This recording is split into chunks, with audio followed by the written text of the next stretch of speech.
Okay, everybody, good afternoon, good morning. I'm not sure where you are in the world. I'm here in Jerusalem. My name is Mark Rosenberg, and with my 11 years of experience of helping people make Aliyah, I'm here to present to you as part of the Aliyah virtual mega event here, some information on Aliyah dollars and cents, the ins and outs of budgeting for Aliyah. Just a few points that we're going over with all of these sessions. We're excited that we have almost over 1,500 people here participating in today's virtual mega event. We would love to be in person meeting with each and every one of you, but our thoughts and prayers are with everyone juggling the fluid situation around the world involving COVID-19. And we're thrilled that you chose to spend this time with us, and hopefully you'll find it worthwhile. We recognize a lot of you have many questions, and we encourage you to address them and contact us. If it specifically has to do with your Aliyah plans and what's going on around the coronavirus, we implore you to reach out to your specific Aliyah advisor to help guide you on your particular circumstances. And our team is working to track this fluid situation, and we're doing our best to make sure that the application process and Aliyah process is not being slowed down. There are several ways to get in touch with us today. One is the live chat. I'm here with my colleague Shlomo Sokol, who will be answering and helping address any questions you have. Please raise your hand, write, chat. Please engage with us. It will definitely make it more interesting as we can. There's email. You can email mega, MEGA, @nbn.org.il if you have any questions that you would like Nefesh B'Nefesh to follow up with, as well as you can call our toll-free number, 1-866-4-ALIYAH. That's 1-866-425-4924. Aliyah advisors are standing by at this hour to help answer your questions, urgent or just informational, or what that will be. We want to reiterate that we're here to answer your questions at the end of the session. If you do not, if you have more questions, please reach out to us. We'd love to set up a time to either speak, meet, Zoom, whatever it might be, to help you move your Aliyah plans forwards. We are continuing other virtual platforms as time continues, making videos of other sessions like this, and encourage you to stay tuned for more news about that. So let us begin. I hope that the next half hour or so will be inspirational for you, but it's actually not designed that way. It's actually designed very, very practical. And thus, I'm not going to talk about how wonderful the weather is in Israel and the people and the holidays and the warmth of the people here and what it's like to live in the Hebrew language. That's not what this session is about. This session really comes down to dollars and cents. And if you have the idea or desire or passion or curiosity about living in Israel, it is important to actually check about its viability. And that's what I'm going to frame the session today. And I hope that you'll see as we continue on that this is something that we are going to flesh out as best we can. The ultimate goal here is that the ultimate advice I have is simply put is that you have to calculate how much you'll be spending each month and how much you'll be earning each month, whether that is passive, i.e. that you are no longer working or retired, or your active income. And that's going to help determine your Aliyah viability. We call this Aliyah without surprises. We don't want you to have any curveballs coming your way. And therefore, this session hopefully will open your eyes to some of the numbers that are behind Aliyah. So you're sitting there saying, you're telling me how calculate how much I'm going to spend. I have no idea how much I'm going to spend. Well, that's why I'm here today. I'm here to actually work with you and push you through to show you how much you're going to spend. The first thing you need to understand is the actual budgeting of the cost of living in Israel. Now, when I speak to most people, and each year I speak to several hundred people individually about their Aliyah plans, I often ask them, are you accurately aware, are you accurately aware of your current budget for your cost of living in North America? And a majority of people, and by majority, I'm not exaggerating by saying 90, definitely more than 50% of people do not have an accurate sense of their budgeting for their lifestyle wherever they may be living, whether in Memphis, in Silver Spring, New Rochelle, Los Angeles, wherever, Seattle, wherever you might be. You need to have an accurate sense because people will tell you things, oh, I hear it's expensive in Israel. Expensive is a subjective term. You really want to explore this. You have to have the accurate sense of what the costs are involved, and that's going to help you discover the difference in your cost of living. So I implore you, and that's why we designed this beautiful budget here, and we have 3 of them, so it's single, couples, and for family. And it's designed this way. If you go to our website, you can print it out, and therefore we can show you what we estimate your budget is going to be in shekels and dollars, And then there's that column on the right side of the page where you can actually track what your monthly expenses are. My colleague Shlomo, if you want to, we share this great website that has resources. It's actually on a page we have called Money Diaries, where we actually people journal for a week of their spending. And at the bottom of the page, there are lots of resources, and one of them is a list of a printing way that you can print out these budgets from our website. Now, when you look at the monthly budget, most people jump to the bottom line right away. They just go to the bottom of the page and say, wow, a single person is living in Israel for a little under $2,000 a month. A couple that is not retired is living under about $4,000 a month, and they get a family of 6. Wow, there's a range here between $4,000 to $9,000 a month. Now, I'm just gonna don't want to make you nauseous going back and forth, but we want to show you is that you really have to have a sense of what this really means for the lifestyle that you're going to live. And the breakdown is really important. The most expensive thing for most people's budget is really the rent. Is it's no matter where you are. So you have to understand that depending on how much you're going to be earning, the rent is going to be a difference maker whether you're living in a fancier or more closer to the beach part of town, or you're going to be living farther away from where many English speakers might be living. It's going to help you understand when people say to you, oh, I'm living in Modi'in, I'm living in this neighborhood, whether this is in your comparatively or the rent is expensive to what Israelis are paying. Many other people, the number 2 things, that's definitely for my family, is food. And you don't want to take this as, oh, I hear food is expensive. Again, it's subjective. You want to have an accurate sense, a comparative of what your life cost of living is in North America to other places as well. Other highlights are phone and internet. Many people find the phone and internet prices in Israel are very, very low. Most people do bring their phone from outside of Israel because the taxes here are still prohibitive in some sense. You want to look at utilities, get a sense of what they are. Arnona is a neighborhood in Jerusalem, and it's also one of the taxes you pay. It's a municipal tax, and it's something that you have to be aware of. And new immigrants, if you're approved for Aliyah and you are making Aliyah, you do get a hefty discount on those municipal taxes. I'm going to pause for a question. The rent seems unrealistically low for Jerusalem for a single person. Okay, great. The question came is, oh, this seems like unrealistically low for Jerusalem resident. Now, first of all of these rents, okay, are taken from surveys, and I will admit that the last time we did the surveys for these was in 2019, so we have not updated them for 2020, based on people who are living there, and that's why there is a range.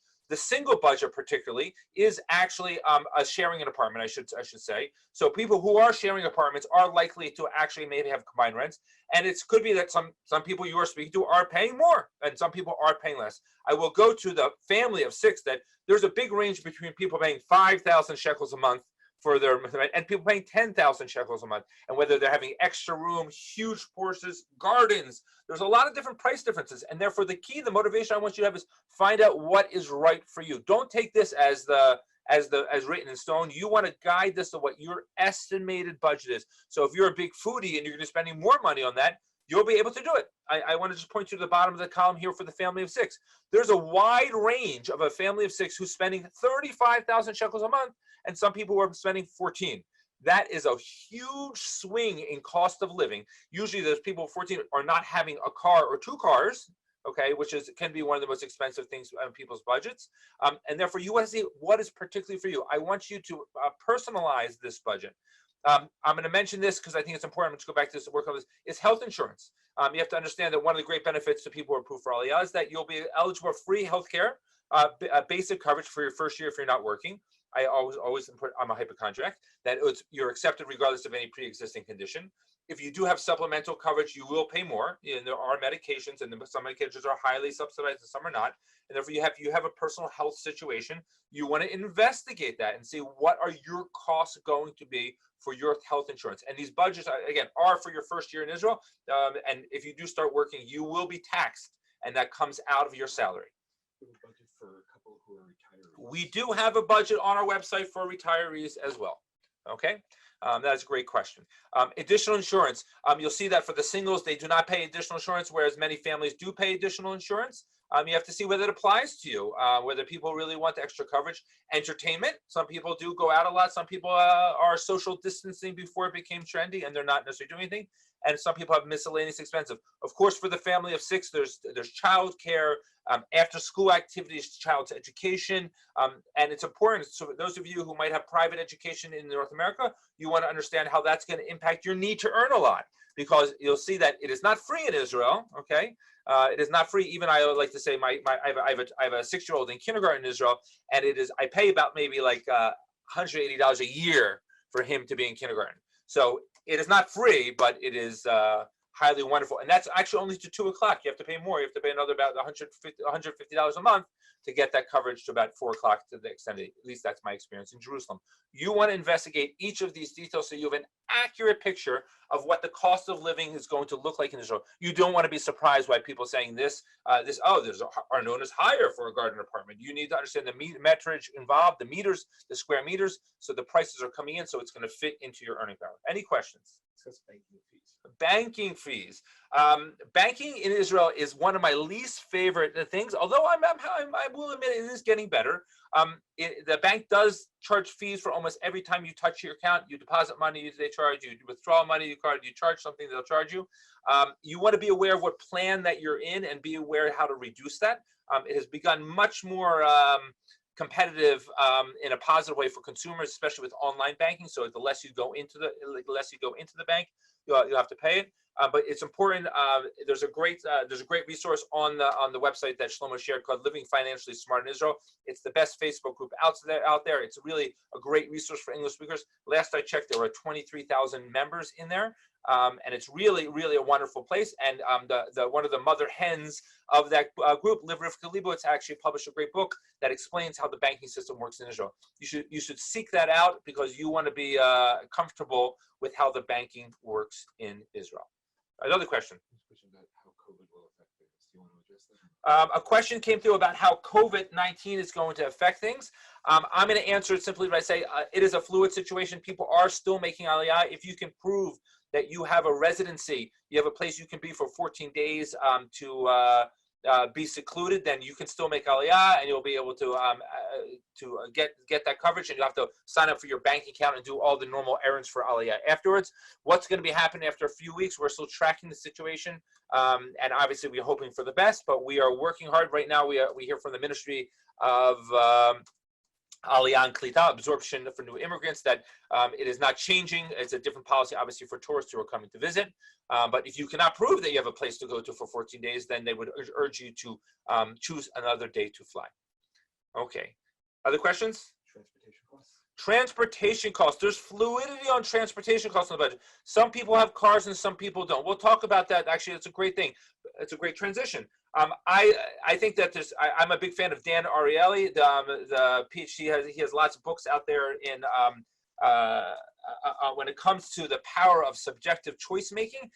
You have to compare things, and most people compare things to decide whether something is valuable or not. And therefore, some of the potential savings that many new immigrants find that is wonderful is healthcare. They find that the general healthcare costs here are low. I mean, it's always good to mention childbirth in Israel is free. I'm a hypochondriac. I see my doctor on blood tests. Blood work is generally free. And for children, dental care now is maintenance is really wonderful. It is important if you have medication to find out what those costs are. But the healthcare system in general is very, very strong here, and it's important that that's often a savings for people. Telecommunication.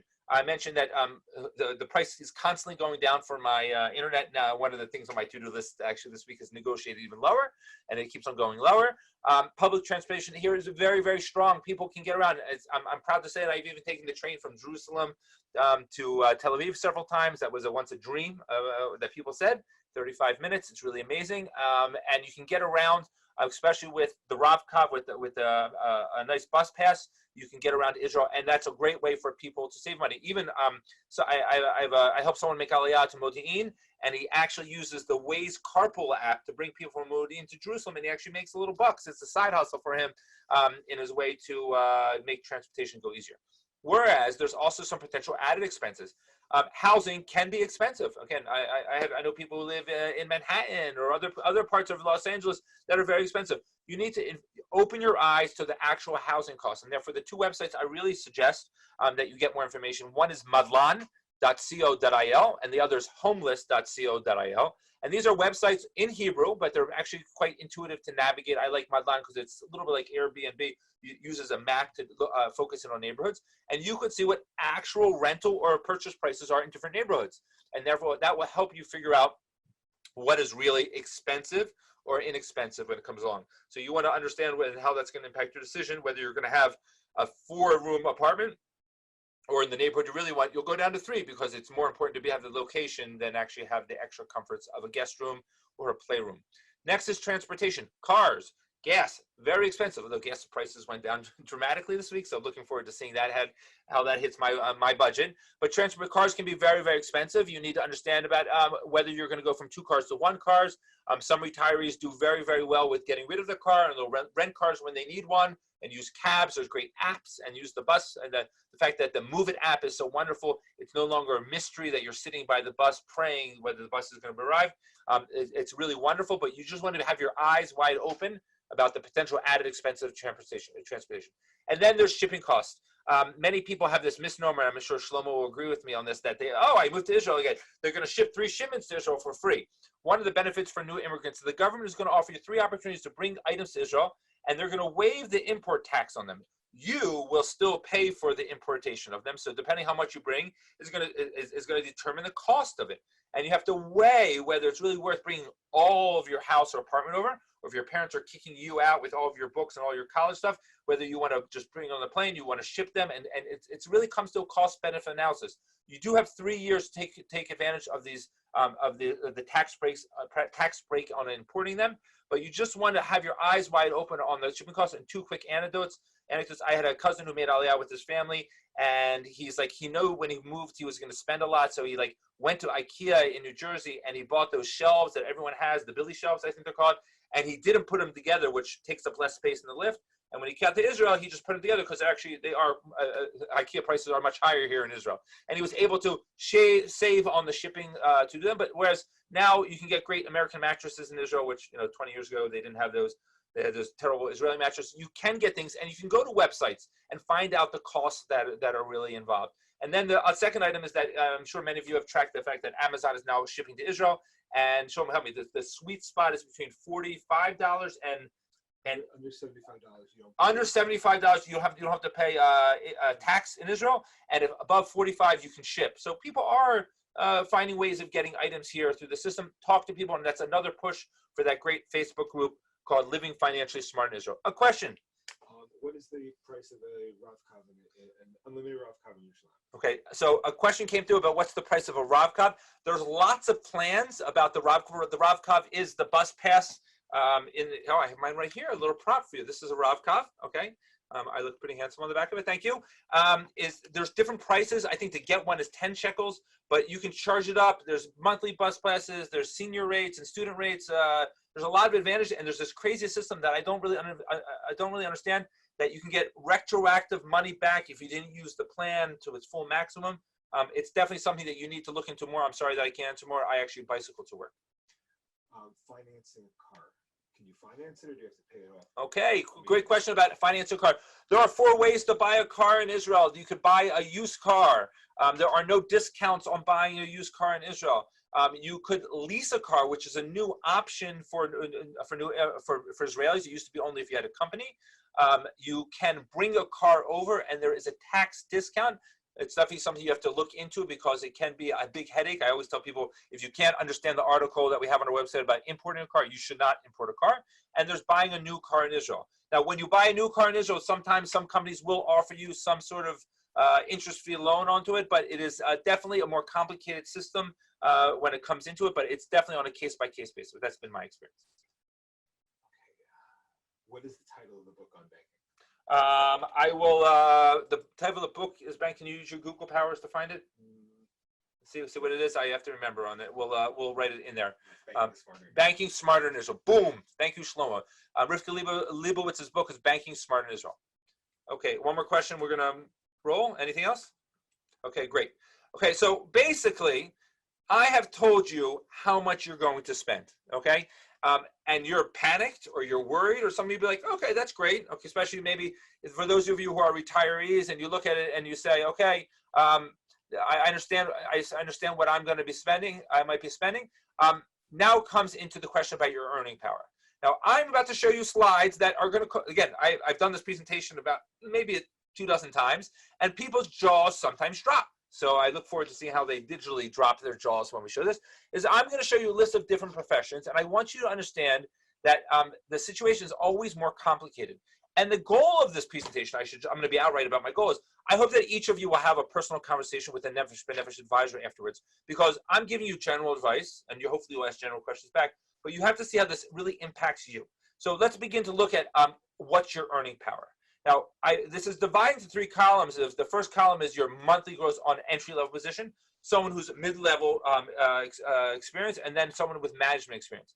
It's important to note that all Israelis talk about money in monthly terms. When they quote things, they quote salaries, they say, oh, no, this is a great job, I'm going to pay you 12,000 shekels a month.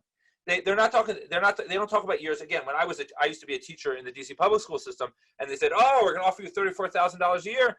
It's a nice salary, but I have to divide by 12 and realize whether I'm going to make my ends meet. So it's really, I think it's actually a wonderful way that Israelis approach money, is that you have to understand how is this going to help you figure out your number. And therefore, when people quote you, you have to also figure out whether it's before taxes or after taxes. So the first point I want to jump to is that when someone says, I actually have a degree, I just graduated from my school, George Washington University. I studied psychology, okay, popular degree there. I'm not sure what you do with it. And I've been working in marketing, PR advertising. And you're saying that when I move to Israel, I'm likely to get paid 8,000 shekels a month. And immediately, what do people do? They take out their calculator and they divide that and like, whoa, that's not a lot of money, okay? And you can do that. The rate is, I think, $3.36 now, okay? That's true. You can say that's subjectively not a lot of money. But when I tell you that a single person moving to Israel spends, I'm going to hop back there, don't mean to drive people crazy, spends about maybe at max 6,800 shekels a month here, that is possible for someone to do that. I like to pick on another item, a law. Okay, let's look at law. Someone graduating after their stage, their internship as a law clerk here in Israel, gets paid 7,000 shekels a month. Divide that by 3.6, and you're like, I can't believe it. I can't believe that someone's graduating law school, and that's what they're making. Now, first, you have to understand that law school in Israel is an undergraduate degree, okay? And the degree actually costs for Israelis only $12,000 for 3 years of tuition. That's not a lot of money. They didn't go into a lot of debt. And therefore, when they're going out of the law and launching their career as getting 7,000 shekels a month, they are able to sort of struggle and then hopefully kick it over to mid-level where you get 11 to 27,000 shekels and maybe get to the management level where they're partners and making a lot more money a month. Engineers do very, very well. Each of these content writers, you have to understand what is your personal potential, what's your earning power. We talk about doctors. Again, doctors are well respected here. The earning scales here are very, very different. And then for many North Americans who are trained to earn a lot of money is their measurement, then it's a shocker for them when they're not earning that number. When I'm pushing you have to see whether that number is going to allow you to live the lifestyle you want to live. A true story, Shlomo, I once met this person, a doctor, walked into our office in New Jersey and said, I know doctors don't make a lot of money, but tell me how much money they make. And I asked them, I said, doctor, did you become a doctor to make a lot of money? And he said, yes, I wanted a profession that I was going to make a lot of money in. And I said to him, you shouldn't make Aliyah, because if it's going to be difficult for you that you're not going to be making 6-7 figures a year, okay, then you're going to have a hard time, okay? But I can tell you doctors who come are making great incomes, and they're definitely, there's a comfortable lifestyle that they have. And that's my guidance to each of you as you look into these numbers. Now, again, IT, great profession. Harvard, there's social workers. Social workers don't make a lot of money in New Jersey, New York. I have a sister who's a social worker. These are realities, but sometimes, especially with a combined income, you have to understand whether this is really something that's going to be able to translate your skill set to Israel. Now, some of these jobs need Hebrew, and therefore you might be licensed and be able to, but you might not be able to do it if you're a nurse and come here. You have to realize how your specific skill set and your degree or is going to actually translate to the Israeli job market. And therefore, it's a big push to actually begin to do market research and networking. We have a great resource on our website. We have, I think it's up to 89 different jobs translated in English, what it's like to do in England, what it's like to do in Israel. read about them. We have resources there. We have this great job board on our website where we have people offering jobs to only. You should not apply, okay, because you can't start working. So, but use it as networking. I always like to tell people networking is like dating for non-marriage purposes. See the job that's on there. Say, wow, this is a great not-for-profit. Wow, email us at Nefesh B'Nefesh. The email address is right there, and we'll tell you based on your skill set. Maybe this is good. We might have a contact there, someone you can speak to. Speak to the person. How much money are they making? What am I missing? What else can I do to be potentially add to my chances of having earning power in Israel? A lot of it is market research and network. It's never too early to start about it. You can shape your career. If you're still in college, definitely start now. If you want to switch your professions and skills, it's possible. I used to be a 7th grade English teacher, and now I'm a manager at a not-for-profit. I'm still using my teaching skills, you can see as well. We've got some questions coming through. Shlomo. So first of all, those are gross income levels. Can you talk about the tax rates and what those numbers are like? Great. We're going to talk about taxes in just a few moments. Okay, and can you tell people what the current exchange rate is? The current exchange rate is changing dramatically as the world turns here. It was something like 3.44 2 weeks ago. I think it's 3.65. I think on Thursday or Friday. I did not check it today. I think the market is actually closed, so it's maybe more stable. Okay, I will get to taxes in a moment. My push here, everyone, is that you do the math. Okay, and it basically says is you take this graph, what we think your earning power might be. Okay, you'll talk to more people and see whether it's higher or lower. Subtract the expenses. You've taken that budget chart that Nefesh B'Nefesh has provided. Okay, and you've compared it. See. And that's going to help determine your Aliyah viability, okay? Whether it's a slam dunk. I like to use this case of a retiree. A retiree couple says, we have passive income, we have pension, we saved up. We've got $6,000 with our Social Security coming in next month. And I can tell you, that's pretty good. That's pretty good for a retired couple living. They might not be able to live on the beach of Tel Aviv, okay? But that's really good. So their Aliyah viability is great.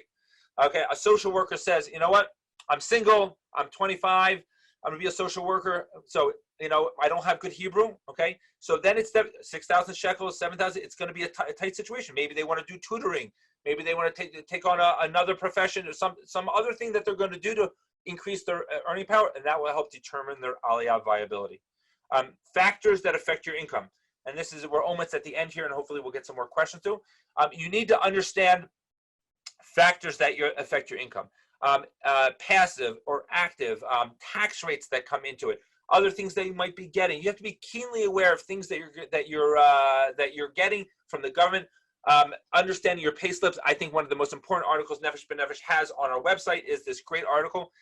Israelis, Americans, Canadians don't always understand how Israelis make ends meet or they travel around the world. There are all these hidden benefits that come into your pay stub. You need to understand how it works. We have mandatory pension here, which is really very wonderful. There's a matching sabbatical fund, which is like a Roth IRA that opens up every 7 years. Wonderful things that you just have to understand how that payslip works. And that also leads to the taxation as well. One of the resources that we shared in that article on Money Diaries is the Hilan tax calculator. It is in Hebrew, but quite intuitive. You put in your birth year, the year you made Aliyah, and what you're being offered, and it will estimate all of the taxes that you're going to make, and we'll tell you whether if they're offering you 7,000 shekels, you'll walk away with maybe 6,100 or 6,200. They offer you 40,000 shekels, you're going to walk away with 27.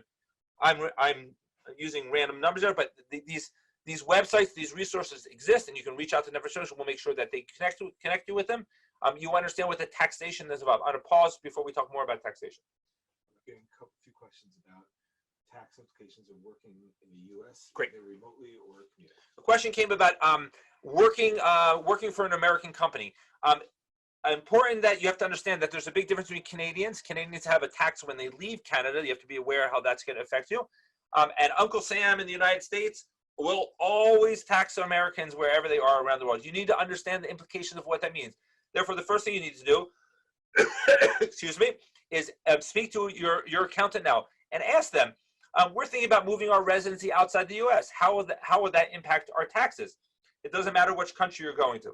A good accountant will be able to talk with you. If you are continuing to work and you are in Israel, there are tax implications. Now, one of the great benefits, actually, this is what I actually was implying with income resources, is one of the great benefits new immigrants get is a tax holiday on passive income earned abroad, which actually means you do not have to file Israeli taxes on any investments you have abroad, because that's passive income. If you are working, for example, if you are working remotely, you're a graphic artist, and you're sitting in Jerusalem, you're my neighbor, and you're just sitting on Emek Rafaim at a coffee shop working, then technically Israel sees you as a person, as you made Aliyah, you're Israeli, as someone that is working in Israel, and they want a bite of your taxes. Therefore, you have a situation where you have to pay tax to the U.S. and Israel. There is a tax treaty that you should not be double taxed, but it gets complicated that you want to be careful that you're not overtaxed. Now, that same person who's living in Israel, they made Aliyah, but the graphic artist only works when they go back to the U.S. Well, then that's a situation where that work might actually fall into passive income for those 10 years and they'd have to report back. I just want to conclude this point by saying, I don't want to say thousands, but definitely 1,000 plus people are doing this in Israel. They're living in Israel and they're working or telecommuting or physically traveling back and forth between North America to work for companies. Find an accountant in Israel that is comfortable talking about this, and it will help guide you to understand the costs and the benefits of this approach. Do you want to talk about how much savings people should have on their account? A question came through about savings, how much savings you should have. I always like to begin this by saying, do you have debt? The less debt you have, the better. I say there's the good kind of debt and bad kind of debt. College debt is good kind in the sense that you invested in your future, and credit card debt can be a hint that there's underlying financial concerns that usually will follow you to Israel as well.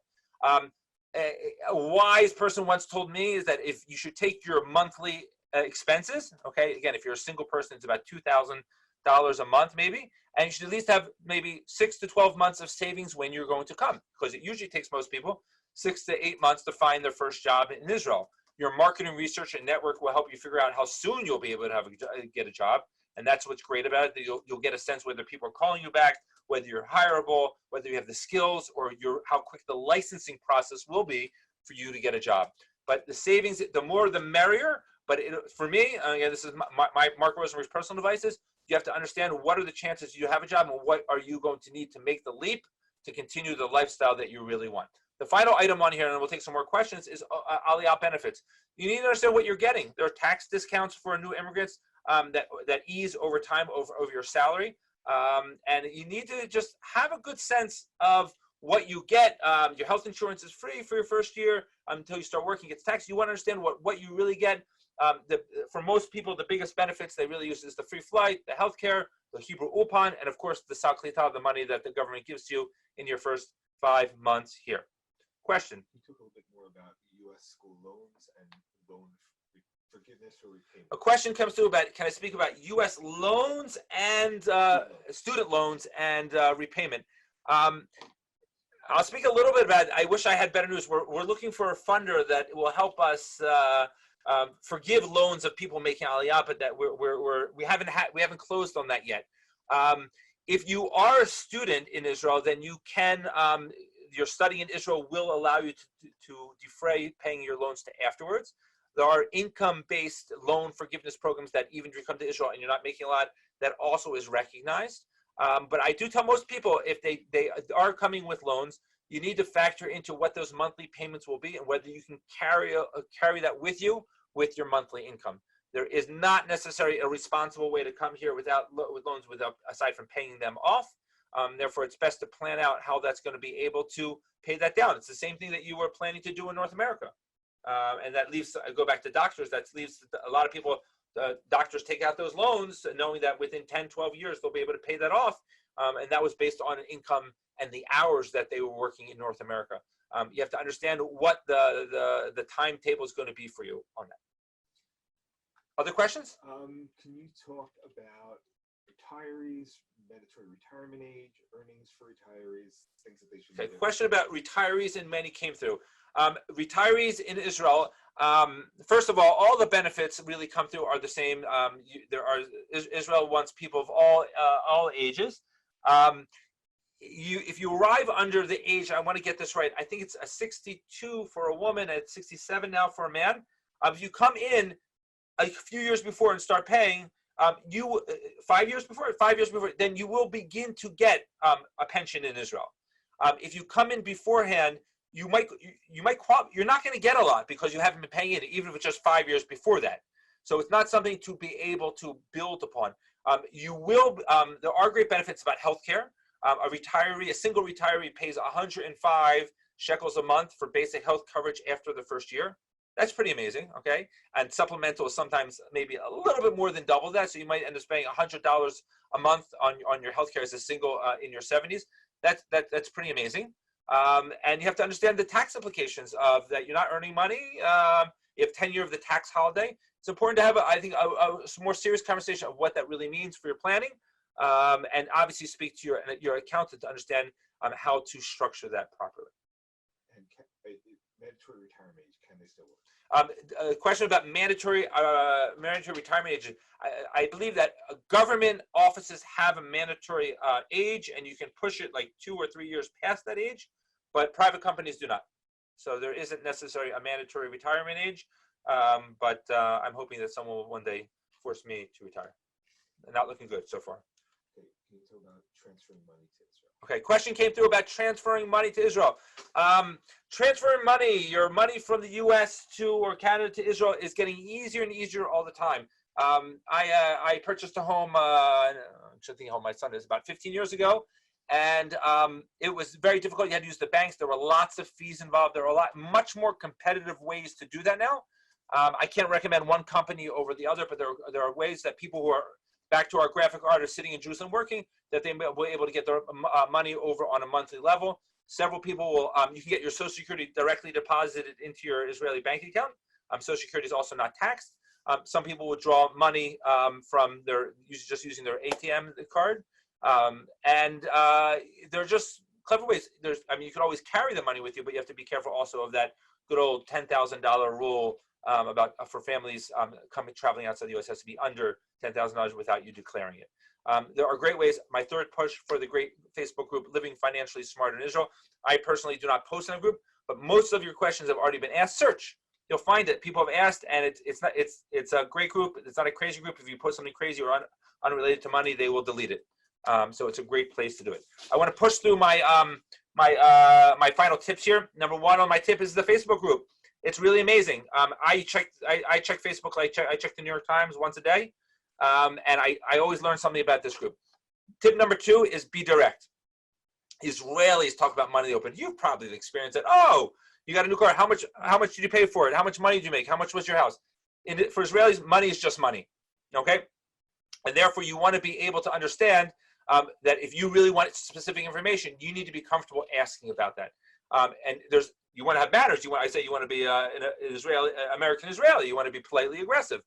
You want to understand so you get them information. If you're coming to visit, for example, in your neighborhood, can I ask you what are the ranges for rents in this places? Oh, you work there. Can you give me a sense of what someone in a starting salary or someone in a junior position is going to make? Be direct. It's the best way to get information. And if you can't find someone who's going to help you, ask someone else. Ask Nefesh B'Nefesh, and we can find someone who's working at that company that might be able to help you. You need to ask for things and know what you're asking for. My third tip is, I mentioned this before, is the Hilan tax calculator. You're living in Israel, and your boss comes in and says, well, we want to give you a raise. The first thing I always do is I go to the Hilan tax calculator to see how much more tax I'm going to make, what my take-home rate is going to be. It's important. Second incomes, I didn't mention this before, Shlomo, second incomes pay lower taxes, lower income tax. So there's an advantage to have a two-income home, and you understand what the take-home value of that's going to be for you. Because Israelis, there's netto and brutto before taxes and what you take home afterwards. You need to know what the bottom line impact is going to be, whether it's really worthwhile for you, and that's going to allow you to enjoy all those inspirational things, like the beautiful sunset behind me, frozen in time. What you're going to be able to get. And the final tip I have up here is know your rights and what to negotiate. In Israel, everything is negotiable. I took out my mortgage, and there was a fee for 1,500 shekels from the bank to take out the mortgage. And I said, I'm a customer here. Can you give me a discount? 50% chopped off for just like that. You can negotiate lots. You have to ask, but you have to know you have to do the research, know what's involved, and having that ability, that confidence, allows you to be an educated consumer and to not be surprised. And it goes back to the curveballs that you want to get, knowing that this is going to happen. I'll end with a great thing. One of the crazy things about Israel, I remember the first time it happened to me. In Israel, there's this funny paycheck thing that happens in July, August called bigud, where a social benefit from the country is they start giving you a certain amount of money to buy new clothes for the school year. As I had more children, we started getting more and more money. It was quite a surprise when it came through, and now I come to expect it, which means I probably spend the money before it even comes in. But you want to be knowledgeable about it. Another tip about myself is we have the Rav Kav up there. My very first job in Israel, they offered me this money and said, oh, and additionally, we're going to offer you a free monthly bus pass. I didn't know that that's standard benefit, but they made me feel really good. And now you know what your rights and benefits are, and that's really, really important. Really important for you to make this such a big decision like moving to the other side of the world. Our team of Aliyah experts is standing by right now. We work wisdom's hours, so I don't want to say we're always available, but please reach out. The goal of this presentation was to actually concretize that this is something that, again, almost 4,000 North Americans are doing each year. And when I always tell people that about 85, 90% are coming without a job guaranteed, they're like, whoa, no, they've run the numbers. They've spoken to people. They've looked at rental prices. They've networked for the jobs, and they see that's really possible to come, and they're doing well. And therefore, we encourage you, we implore you to have an individual conversation and to reach out to us so that we can be of assistance. That's my spiel. That's my story here. So we're just going to end the last few minutes with some questions. Shlomo. I have people asking if you can tell them how to figure out a specific number of how much savings they should bring with them or have for retirement, either as a retiree, a single, a lone soldier, or okay. I will give you a specific number. Okay, if you're really going to force me into a corner like that, take what your yearly money is going to be. Okay, and just take that and have that in spare. Okay, I'll go back to this. I'll take a single person. If you're spending $2,000, let's say it's $1,500 a month. Okay, so you're going to need something that's going to come through like $15,000. Okay, but the government's going to give you $4,500 when you make Aliyah in your first 6 months. Okay, so that's really, really great. If you have good Hebrew and you have good skills and you do computer programming or you're working out for fundraising and you're really good at it, you have good confidence in it, so you're not going to tap into those resources. Okay, but it depends how hungry you are. If you're a retiree, on the other hand, okay, and you have a fixed income, then it's really important to understand what those fixed prices are going to be. So if you know that you're going to say, okay, we have $5,000 passive income. Okay, and I tell you that, okay, $4,000 is a comfortable rate. Okay, not comfort is subjective as well. And you say, how much savings do I need? Well, if you tell me you own your home already, then take the rent off that $4,000 you're going to spend. Okay, that's less. That's more safe. So you have to factor in how much you want to travel back and forth. You have to figure out what your budget is going to be and plan for the current stage and next stage that you're going to be at. The same thing for a family. Take the number and you say if it's going to be 25,000 shekels a month as a family of 6 is going to spend, okay, which is right in between the 14 and the 35 that we had on there. And they're going to spend 25,000 shekels a month, which is about $6,000 a month, okay? And you say, okay, I'm going to take $75,000 we have in our savings to do it. So it's, okay, if depending what your earning power is going to be, that's going to allow you to do it. Because as much as someone who graduates from a degree in engineering from George Washington University. Do we even have an engineering school? I don't even think we do. You have an engineering school. That's a great degree. Okay, your chance of getting hired very quick. So what are your savings going to be? That's all a bonus. To me, my personal experience is the savings question is number 2 to what is your earning power if you're working and what is your bottom line passive income if you're a retiree. Once you actually spoke to someone, they said after taxes you're going to have this. Then you'll have the breathing room to say, oh, we can afford our nona, a 4-bedroom place in our nona based on this, and we'll be able to fly back twice a year based on our projected budget. Now, it's always good to have the savings for those rainy days, and you might have additional costs such as paying for summer camp for your grandchildren. I don't know, but you want to begin to run those numbers and how the scenario works for you. How do Israelis save for retirement? Question, a great question, Kidu. How do Israelis save for retirement? The first is that Israel has mandatory pensions. So I'm working at Nefesh B'Nefesh. I'm putting in money, Nefesh B'Nefesh is putting in money, and it's only going to be available later on, and it's being invested. It's really, really great. There are actually new college saving plans. If you have children in Israel, it's 50 shekel a month.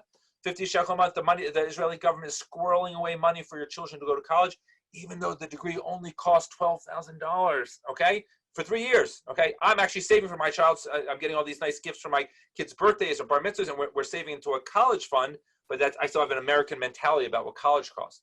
So Israelis save. They also have additional plans, and they are very clever about that. That's the same way I always said how they travel. They travel on deals. They are. I have friends now who are just wondering, like, can they book their next tickets to China now because they know the tickets are so low. They have a mentality that is very, very straightforward. So I really want to push it back to you, whoever asked this question, is you have to talk to other Israelis, network, okay? Go to this Facebook group, ask people, ask your friends, what are you doing? How are you planning for it? And I think that especially when you realize that the cost of living here, factors here are very, very different. The need for, especially if you're sending your kids to Jewish day school, okay? Again, I have a son who's in a semi-private school, and we're spending about $95 a month for him to go to a seminar. My son who's in high school, we're spending about $200 a month for him to be in high school in Israel. He eats a lot. I think most of the money actually goes to food. You want to understand what the prices are. Take the mystery away. You're welcome to contact us at Nefesh B'Nefesh. Contact me personally, Mark Rosenberg, but also speak to people who are in the marketplace, because the bottom line is that we talk about money openly. When I visit around North America, people are very, very shy about who's paying what, who's getting help from grandparents, who's doing this. People are very, very shy about it. And Israelis we talk about our problems openly, for better or for worse. Last question? That's pretty specific. So okay. Amazing. It was a pleasure to be with you at this day. I think I just want to pause, maybe add a little inspiration on a day like this. I went to a Jewish summer camp where they were forced us to sing that song, Hine Matuv Umanayim Shevet Achim Yachad. And we really were swaying at the time. But I think what's great about these virtual webinars is that, even though we're not biyachad physically, there's a nice sense of unity. And this idea of Aliyah really unites us. I encourage you to take that step forward, take one step forward, ask good questions, and know that Nefesh B'Nefesh is here for you to make sure that your Aliyah is a success. Thank you, Shlomo. Thank you to each of you. And have a wonderful, wonderful week.